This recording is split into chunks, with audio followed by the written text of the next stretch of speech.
नमस्कार दोस्तों, आप सभी का स्वागत है आपके अपने मनपसंद YouTube चैनल क्रेजी एग्जाम में। दोस्तों, आज की इस वीडियो में हम डिस्कस करेंगे भारत भूगोल के महत्वपूर्ण 25% उत्तर, मतलब इंडियन जो ज्योग्राफी है उससे रिलेटेड आज इस वीडियो में इंपॉर्टेंट क्वेश्चंस को हम यहाँ पर डिस्कस करेंगे। तो चलिए स्टार्ट करते हैं आज के इस वीडियो को। आज का पहला जो क्वेश्चन है वो है, जम्मू कश्मीर का वह हिस्सा जो चीन के अधिकार में है क्या कहलाता है? मतलब ऐसा क्षेत्र जिसके ऊपर चाइना ने कब्जा कर रखा है भारत का, वो हिस्सा क्या कहलाता है? तो इसका जो राइट आंसर है फ्रेंड्स वो है अक्साई चीन। तो आपने कई बार ये वर्ड सुना होगा अक्साई चीन, तो आपको याद रखना है अक्साई चीन का मतलब क्या है। ऐसा हिस्सा जो जम्मू कश्मीर का चाइना के इस कब्जे में है उसको हम क्या कहते हैं? अक्साई चीन कहते हैं। अब बात करते हैं पीओके की। कई बार क्वेश्चन पूछ लेते हैं पीओके की फुल फॉर्म क्या होती है। पीओके का मतलब क्या होता है? पाकिस्तान ऑक्यूपाइड कश्मीर, मतलब भारत का वो हिस्सा जिसके ऊपर पाकिस्तान ने कब्जा कर रखा है वो क्या कहलाता है? पीओके कहलाता है। कई बार दोस्तों क्वेश्चन यह भी पूछ लेता है कि चीन ने भारत के लगभग कितने किलोमीटर स्क्वायर क्षेत्र के ऊपर कब्जा कर रखा है। तो आपको याद रखना लगभग 38,000 स्क्वायर किलोमीटर जो एरिया है उसके ऊपर चाइना ने कब्जा कर रखा है। ठीक है, उसके बाद नेक्स्ट क्वेश्चन है, भारत में शीत मरुस्थल कौन सा है? मतलब कोल्ड डेजर्ट कौन सा है? तो इसका जो राइट आंसर है फ्रेंड्स वो है लद्दाख, ऑप्शन नंबर सेकंड। तो आपको याद रखना है एक ही है भारत के अंदर जिसके बारे में पूछा जाता है। तो कोल्ड डेजर्ट भारत में कहां पर है? लद्दाख के अंदर है। ठीक है, ये चीज आपको इसके बारे में याद रखनी है। उसके बाद बात करेंगे थर्ड क्वेश्चन की, भारत का कौन सा राज्य तीन दिशाओं में बांग्लादेश से घिरा हुआ है? इसका जो राइट आंसर है दोस्तों वो ऑप्शन नंबर सेकंड, मतलब त्रिपुरा। त्रिपुरा तीन ओर से बांग्लादेश से घिरा हुआ है, जैसा कि आप इस फोटो के अंदर देख भी सकते हैं। यहाँ पर जो ये है ये आपका त्रिपुरा है, और ये जो आप देख सकते हैं ये बांग्लादेश है। तो वन साइड, सेकंड साइड और थर्ड साइड, मतलब तीन दिशाओं से जो ये त्रिपुरा राज्य है वो किससे घिरा हुआ है? बांग्लादेश से घिरा हुआ है। ये आपको इसके बारे में याद रखना है। उसके बाद अगर बात करते हैं त्रिपुरा की कैपिटल की, तो इसकी कैपिटल का नाम अगरतला है। यहाँ के सीएम का नाम बिप्लब कुमार देव है। यहाँ के जो गवर्नर है उनका नाम सत्यदेव नारायण आर्य है। तो ये थी कुछ बातें जो त्रिपुरा के बारे में इंपॉर्टेंट है, ये आपको याद रखनी है। उसके बाद नेक्स्ट क्वेश्चन है, इसमें पूछा गया है कि भारत का कौन सा राज्य सबसे अधिक राज्य की सीमाओं को स्पर्श करता है? इसका मतलब है कि भारत का ऐसा कौन सा राज्य है जो सबसे ज्यादा राज्यों के साथ टच में है या उनकी जो बॉर्डर है वो शेयर करते हैं। तो इसका जो राइट आंसर है फ्रेंड्स वो है option number second, Uttar Pradesh, UP. आपको ये चीज याद रखनी है। अगर बात करते हैं कि कितने राज्यों की सीमाओं को छूता है, तो आपको याद रखना है 8 राज्यों की सीमाओं को छूता है। एक यूनियन टेरिटरी की सीमा को भी छूता है जिसका नाम क्या है? दिल्ली। तो टोटल कितने अगर बात करें तो टोटल कितनी हो जाती है? 9 हो जाती हैं। और उन 9 के नाम क्या है यहाँ पर आप देख सकते हैं, दिल्ली, हरियाणा, हिमाचल प्रदेश एंड उत्तराखंड। और ये किस दिशा में इसको टच करते हैं? नॉर्थ में। बिहार और झारखंड की बात करते हैं तो ये पूर्व दिशा में इसको टच करते हैं। राजस्थान पश्चिम दिशा में, मध्य प्रदेश और छत्तीसगढ़ इसको साउथ डायरेक्शन के अंदर क्या करते हैं? टच करते हैं। ये आपको इसके बारे में याद रखनी है। ठीक है, उसके बाद नेक्स्ट क्वेश्चन है, स्वतंत्रता से पहले कौन सा भारतीय क्षेत्र काला पानी के नाम से जाना जाता था? तो इसका जो राइट आंसर है फ्रेंड्स वो है अंडमान एंड निकोबार द्वीप समूह। तो आपको याद रखना है अंडमान एंड निकोबार द्वीप समूह को काले पानी के नाम से भी जाना जाता था। जनरली आपने फिल्मों में सुना होगा कि उसको काला पानी जेल में भेज दिया गया है, तो वो कौन सा है? आपका अंडमान निकोबार द्वीप समूह के अंदर एक जेल है। अब बात करते हैं अंडमान एंड निकोबार की राजधानी के बारे में। तो इसकी राजधानी का नाम पोर्ट ब्लेयर है। और जो अंडमान निकोबार द्वीप समूह है वो बे ऑफ बंगाल यानी बंगाल की खाड़ी के अंदर मौजूद है। इसको आपको याद रखना है। उसके बाद नेक्स्ट क्वेश्चन है, इसमें पूछा गया है कि सतपुड़ा की जो पहाड़ियां हैं वो किस राज्य से संबंधित है या किस राज्य के अंदर वो है? तो इसका जो राइट आंसर है वो आपका option number first, Madhya Pradesh के अंदर। तो आपको याद रखना है सतपुड़ा की पहाड़ियां कहाँ पर है भाई? मध्य प्रदेश के अंदर है। अब बात करते हैं यहाँ के चीफ मिनिस्टर की। तो यहाँ के चीफ मिनिस्टर का नाम शिवराज सिंह चौहान है और यहाँ के गवर्नर का नाम मंगू भाई सी पटेल है। अगर कैपिटल पूछ ली जाए आपसे तो आपको याद रखना है भोपाल, इसकी कैपिटल का नाम। ठीक है, उसके बाद नेक्स्ट है, क्षेत्रफल के अनुसार सबसे बड़ा जिला कौन सा है? सबसे बड़ा डिस्ट्रिक्ट कौन सा है? तो इसका जो राइट आंसर है फ्रेंड्स वो है कच्छ। आपको याद रखना है, आपने सुना भी होगा रन ऑफ कच्छ। तो आपको याद रखना है कि कच्छ गुजरात राज्य में है और भारत का सबसे बड़ा जिला होने का खिताब रखता है। अब बात करते हैं गुजरात राज्य के बारे में। तो गुजरात राज्य के जो सीएम है उनका नाम है श्री भूपेंद्र रजनीकांत पटेल। ये चीज आपको याद रखनी है। गवर्नर का नाम आचार्य देवव्रत है और यहाँ की कैपिटल गांधीनगर है। ये चीज आपको याद रखनी है। कई बार जो गुजरात है उससे क्वेश्चन पूछा जाता है कि भारत के किस राज्य में, मतलब मानचेस्टर, भारत का मानचेस्टर किससे कहा जाता है? तो आपको याद रखना है अहमदाबाद को क्या कहा जाता है? भारत का मानचेस्टर कहा जाता है। और वो कहाँ से बिलोंग करता है? गुजरात राज्य से बिलोंग करता है। उसके बाद नेक्स्ट क्वेश्चन है, किस बंदरगाह को भारत का प्रवेश द्वार कहा जाता है? तो इसका जो राइट आंसर है वो क्या है, मुंबई। तो आपको याद रखना है मुंबई को क्या कहा जाता है, भारत का प्रवेश द्वार कहा जाता है, या इसका जो पोर्ट है उसको क्या कहा जाता है, भारत का प्रवेश द्वार कहा जाता है। ठीक है, मुंबई महाराष्ट्र की कैपिटल है, ये चीजें भी आपको याद रखनी है। वहां के जो सीएम है उनका नाम उद्धव ठाकरे है, ये चीजें आपको मुंबई के बारे में या महाराष्ट्र के बारे में याद रखनी है। ठीक है, उसके बाद नेक्स्ट है, भारत में कॉफी का उत्पादन सबसे ज्यादा किस राज्य में होता है, या सबसे बड़ा उत्पादक राज्य कौन सा है।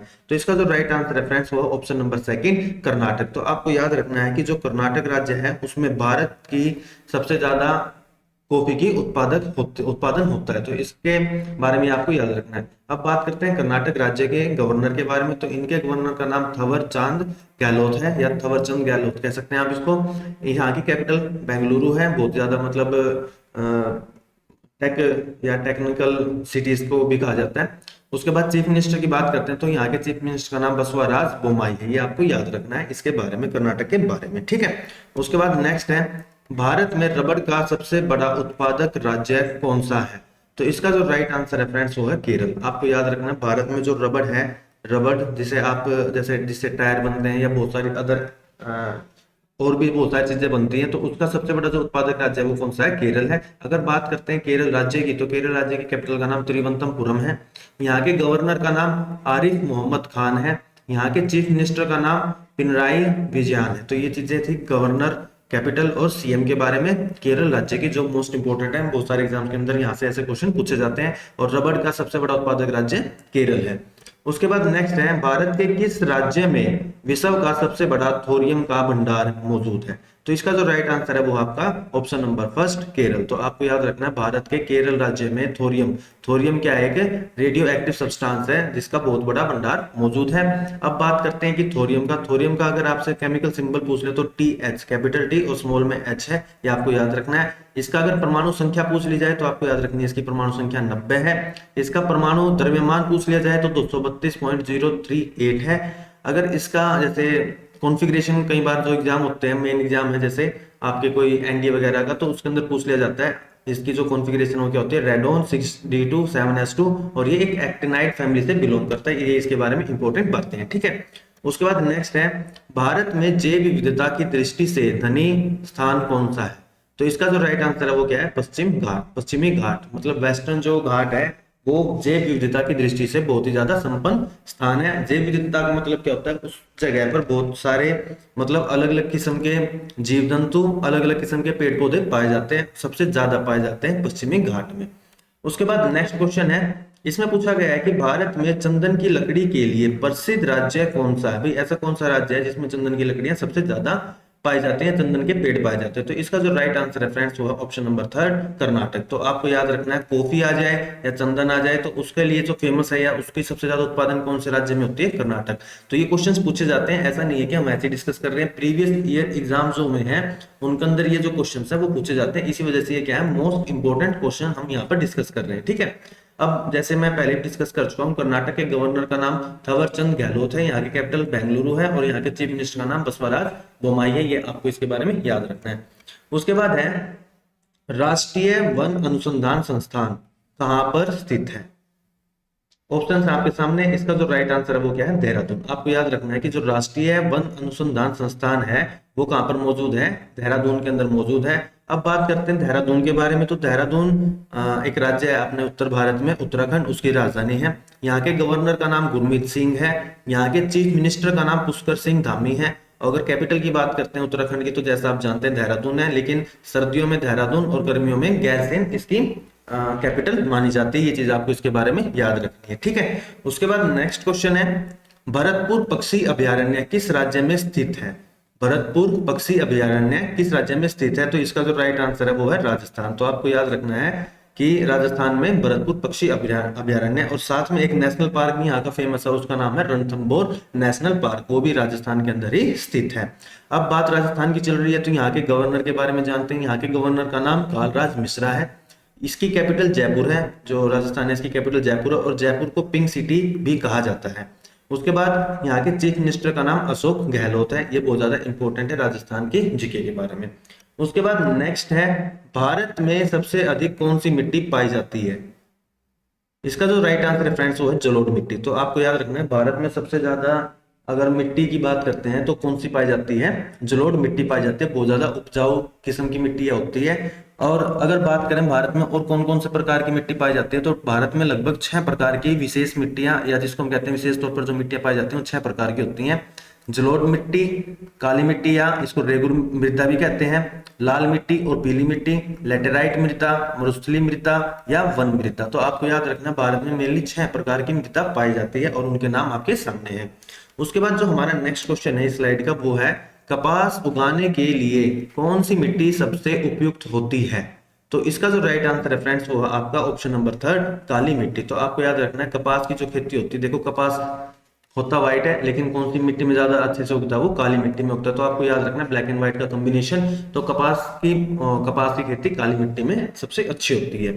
उसके बाद नेक्स्ट है दालचीनी पेड़ के किस भाग से प्राप्त की जाती है। दालचीनी एक आप ये कह सकते हो आयुर्वेदिक औषधि है, बहुत सारी बीमारियों का इससे इलाज किया जाता है। तो पूछा गया है कि जो दालचीनी आप यहाँ पर देख सकते हैं, ये जो आप स्टिक्स ऐसे देखते हैं, आपने कभी अपनी लाइफ में देखे भी होंगी, तो इसको हम क्या कहते हैं, दालचीनी कहते हैं। तो ये पेड़ के किस भाग से प्राप्त की जाते हैं, तो इसका जो राइट आंसर है वो ऑप्शन नंबर 4 छाल से। तो आपको याद रखना है दालचीनी किस भाग से प्राप्त की जाती है, छाल से। और किस पौधे से या किस पेड़ से प्राप्त की जाती है, उसका नाम है सिनेमोमम जाइलेनिकम ब्राइन। तो ये आपको याद रखना, ब्राइन नाम का मतलब पौधा होता है जिससे इसको प्राप्त किया जाता है। उसके बाद नेक्स्ट क्वेश्चन है मसालों का बगीचा उपनाम से कौन सा राज्य प्रसिद्ध है। तो इसका जो राइट आंसर है वो है केरल। तो आपको याद रखना है मसालों के बगीचे के नाम से कौन सा राज्य फेमस है, केरल। तो वो मतलब जो साउथ के हमारे राज्य हैं उनके अंदर जड़ी बूटियां, मसाले वगैरह बहुत ज्यादा संख्या में, मतलब बहुत ज्यादा उनकी जो प्रोडक्शन है वहां पर होती है। अगर हम उत्तर भारत की बात करते हैं, यहाँ पर गेहूं, चावल, मक्का होता है। अगर हम जो हमारा पूर्वी भारत है उसकी बात करते हैं, तो वहां पर चाय, तंबाकू इस तरह खेती की जाती है। तो आपको थोड़ा सा आइडिया रखना है, किसी जड़ी बूटी या किसी जैसे इलायची, काली मिर्च, इस तरह की जितनी भी खेती की अगर बात आती है तो आपके साउथ में की जाती है। ये चीजें आपको याद रखनी है, ठीक है। तो उसके बाद हमारा जो नेक्स्ट क्वेश्चन है वो है भारत के किस राज्य को भारत का चावल का कटोरा कहा जाता है। तो इसका जो राइट आंसर है फ्रेंड्स वो है आंध्र प्रदेश। तो आपको याद रखना है आंध्र प्रदेश को भारत का चावल का कटोरा भी कहा जाता है। अगर आंध्र प्रदेश की बात करते हैं तो यहाँ की कैपिटल का नाम है अमरावती। आपको याद रखना है अमरावती। उसके बाद इसके गवर्नर का, यहाँ के गवर्नर का नाम क्या है, विश्वभूषण हरिचंदन है। यहाँ के चीफ मिनिस्टर का नाम YS जगन मोहन रेड्डी है। इसकी अगर स्थापना की बात करते हैं या कब ये अलग राज्य के तौर पर हमारे सामने आया था, 1 नवंबर 1956 को इसकी स्थापना हुई थी। इसके साथ एक क्वेश्चन यहाँ से ये भी पूछा जाता है कि भारत का ऐसा कौन सा राज्य है जो सबसे पहले भाषा के आधार पर अलग हुआ था। तो आपको याद रखना भाषा के आधार पर अलग होने वाला राज्य कौन सा है, आंध्र प्रदेश ही है। उसके बाद नेक्स्ट क्वेश्चन है हापुस आम का मूल स्थान कौन सा है। बहुत ही मतलब फेमस और बहुत ही मीठा आम होता है। तो ये पूछा गया कि इसकी जो खेती है सबसे ज्यादा कहाँ पर होती है। तो इसका जो राइट आंसर है वो क्या आपका रत्नागिरी। तो आपने सुना भी होगा रत्नागिरी के आम, तो बहुत ज्यादा फेमस है। अब बात करते हैं रत्नागिरी की। तो रत्नागिरी महाराष्ट्र राज्य से बिलोंग करता है। महाराष्ट्र की अगर कैपिटल की बात करते हैं तो मुंबई है, और यहाँ के गवर्नर का नाम भगत सिंह कोश्यारी है। तो ये चीजें इंपॉर्टेंट है क्योंकि जनरली स्टैटिक जीके का ये पोर्शन माना जाता है और आपसे क्वेश्चन पूछ लिया जाता है। तो और चीफ मिनिस्टर की बात करते हैं तो उद्धव ठाकरे यहाँ के चीफ मिनिस्टर हैं। ये मुंबई महाराष्ट्र के बारे में आपको याद रखना है, ठीक है। उसके बाद नीली क्रांति का संबंध इनमें से किसके साथ है। जो नीली क्रांति हुई थी उसका संबंध बताना है। तो आपका जो राइट आंसर बनेगा वो आपका मछली उत्पादन। तो आपको याद रखना है मछली उत्पादन का संबंध नीली क्रांति या नीली क्रांति का संबंध मछली उत्पादन से। दूध उत्पादन की बात करते हैं तो फ्लड एक मिशन चलाया गया था उससे है, या आप इसको क्या कह सकते हो व्हाइट रेवोल्यूशन या श्वेत क्रांति भी कह सकते हो। ऐसे ही पिंक रेवोल्यूशन भी आया था जिसको हम गुलाबी क्रांति के नाम से जानते हैं, वो मीट से रिलेटेड है। आपको याद रखना है कि भारत में मीट प्रोडक्शन को बढ़ावा देने के लिए कौन सी क्रांति आई थी, पिंक रेवोल्यूशन आया था, गुलाबी क्रांति आई थी, ठीक है। अब बात करते हैं कि जो ये नीली क्रांति है ये कब मतलब भारत में शुरू की गई थी। तो आपको याद रखना 1985 से 1990 के दौरान नीली क्रांति चली थी। और कौन सा 5 ईयर प्लान उस टाइम पे चल रहा था, आपको याद रखना 7th 5 ईयर प्लान उस टाइम चल रहा था।